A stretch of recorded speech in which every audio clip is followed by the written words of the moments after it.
So when it comes to Pokemon Sun and Moon, we have pretty much no information about these games at all. That we have a couple of clips at the end of a commercial to go off of, and they were intentionally made to be teasers, so there's not any real information. So we are waiting for Korokoro, but until then, the community is filled with determination in trying to get as much information as possible before it is officially released, such as if you look at the Japanese logos of the game, and for some reason not in the English logos, we can see two diamond shapes in the logos. Now this is related to Pokemon X and Y, where we were actually able to get a teaser for Mega Stones through the logos and whatnot. So now people are speculating that it's related to Burst Hearts, and some people don't believe it at all. It's all in the air right now. But from the Pokemon Rebirth manga, there's Burst Hearts, which are like fusing with Pokemon stuff. Now with Pokken Tournament just now being released, I'm actually starting to see more signs that those are related to Mega Evolutions, or at least have something to do with the involvement in Pokemon. Now the trainers actually have a lot to do with Pokken Tournament, mostly the bond between Pokemon,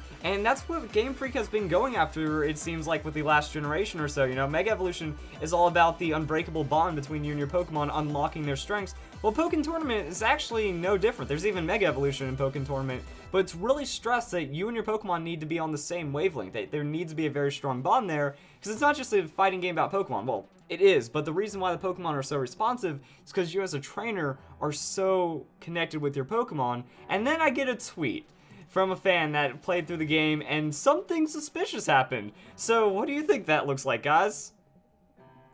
Yeah, it seems like it might have a correlation to Pokemon Sun and Moon. Now this would be weird. So now that means we're trying to bring in the canon of the main series games to actually something that was made by the developers of Tekken, because it is Pokken. That's kind of the relationship right there. But it seems consistent because it's going with the bonds of Pokemon that, as we can see with like Pokemon Go and Pokken Tournament, there's more of a stretch to make Pokemon real, or at least to show these real world engagements with Pokemon. Like you look at Pokken Tournament, it's an absolutely beautiful game that makes you feel like you're actually using those Pokemons in real time in real life. And with this, maybe there's a correlation here when it comes to the gem that is in Pokemon Sun and Pokemon Moon. Now this is a blue gem, and if we want to talk about the Mewtwo storyline, this is how it relates. So we already are aware of the Shadow Mewtwo, well, the Dark Mewtwo that officially became named Shadow Mewtwo that can actually Mega Evolve, so it's a Mega Evolution. However, during the storyline, spoiler if you want to, if you don't want Pokken storyline spoilers, I guess turn off the video now and come back when you've beaten the game, or when you don't care about being spoiled anymore. When it comes to the game, this actually has a big impact, because when you release Mewtwo's Dark Energy, that stone has something to do with it. Also, it is said that there is a similar stone that is meant for strengthening the bonds with Pokemon. So it seems like the stones have a light and dark representation, while also being related to Shadow Pokemon in a way.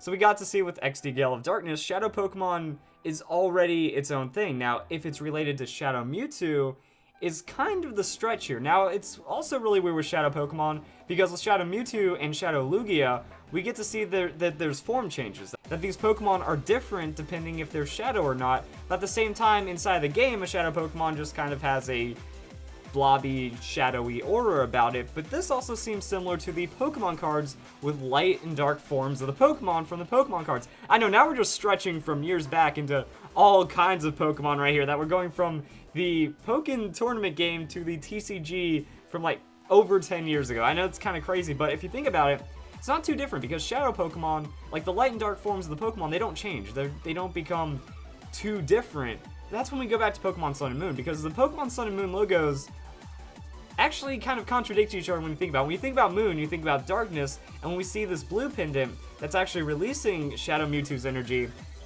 what does that have to do with it? Because that's in the Pokemon Sun logo, so maybe that's actually a representation of light, and then the yellow one is a representation of dark in the Moon logo, because when you think of Moon, you think of night, darkness, I don't know. In any case, it seems like there might be some kind of split of Mega Evolutions here, because remember, Shadow Mewtwo is still in a Mega Evolved state when this happens.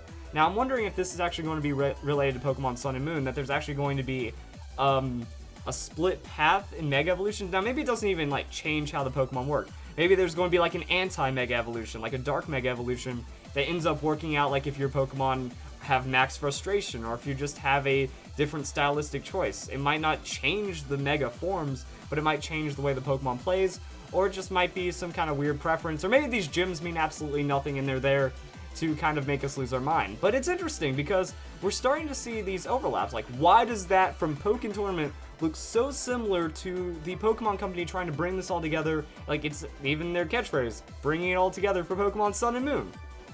I don't know, it's kind of weird. Now, another weird thing about this is that Zinnia from Omega Ruby and Alpha Sapphire actually talks about a split path of Mega Evolution that happens in a different dimension or an alternate reality, because she knows these things that we don't about all like crazy multiverse theories and stuff.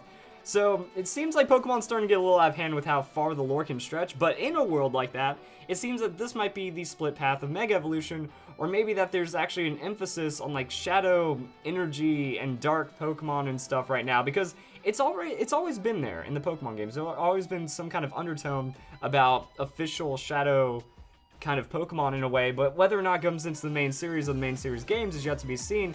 However, there could be a correlation here from Pokemon Sun and Moon, and maybe just the Game Freak, they like Diamond-y gym things and none of this matters, or there could actually be something developing here. Now, I might be taking it too far with a split in Mega Evolutions, but this might have some kind of impact with Pokemon Sun and Moon, so keep your eye out for that. It's still too early to call, this is all speculation at this point, of course, but there's just interesting ties in right here, so we're going to see how this plays out. I hope you guys enjoyed this video. Pokemon Sun and Moon and Pokken Tournament, what is that? Hope you all have a nice day. Thank you very much for watching. Leave a like if you liked it.